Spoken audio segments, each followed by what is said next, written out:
WWE announced this week that the winners of the Mixed Match Challenge will be getting the number 30 spots in their respective Royal Rumble matches. I haven't been following this year's tournament hardly at all. I watched pretty much the entire thing last year.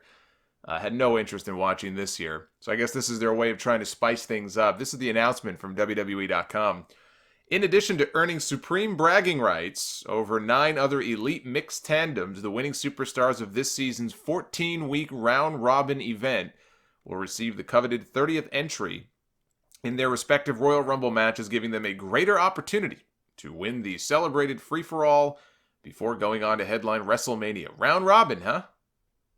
Beat that G1 Climax. In addition, the winning team will receive an all-expenses-paid vacation to anywhere in the world. Vacation. Vacation. They better not let Vince McMahon know about that. Vince McMahon don't like vacation. So you look at the standings right now, and on the Raw side, we've got Braun Strowman and Ember Moon. Originally, it was Braun Strowman and Alexa Bliss, but she's been out hurt. So we have, Monster Eclipse, I believe these two call themselves. They're at 4 wins, no losses, so they are unbeaten so far. The only place you can say that about Ember Moon. Bobby Lashley and Mickie James, they have 3 wins, 1 loss. Bobby Roode and Natalya, 0 wins, 3 losses.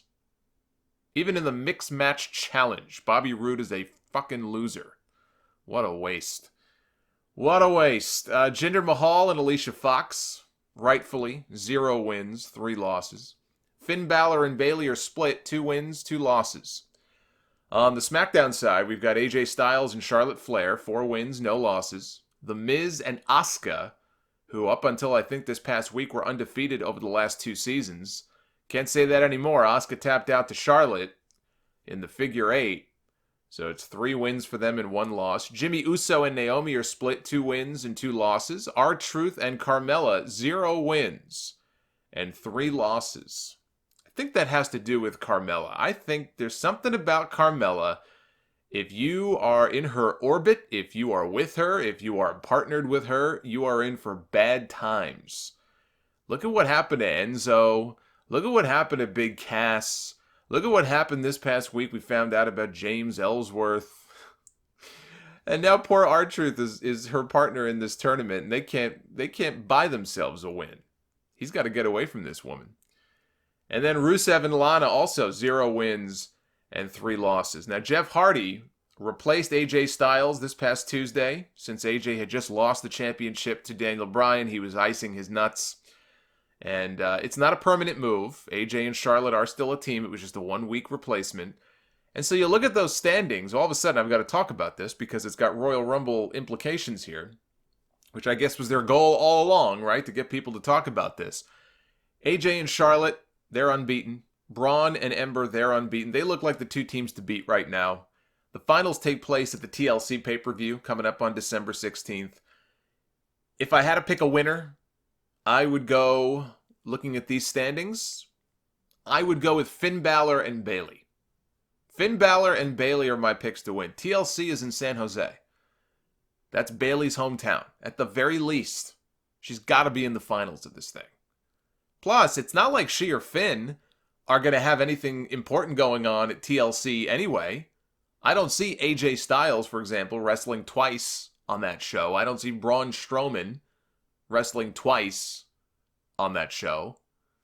So I think Balor and Bayley are a safe pick, you know? And look, I really wasn't hot on this idea when I first heard about it earlier in the week, and I'm still really not. I'm not a big fan of this move, but I'm not going to tear it apart either. I understand why they did it. The fact that they are hosting the finals of this thing at the TLC pay-per-view and not, on Facebook or something like that, that at least makes it feel somewhat more important.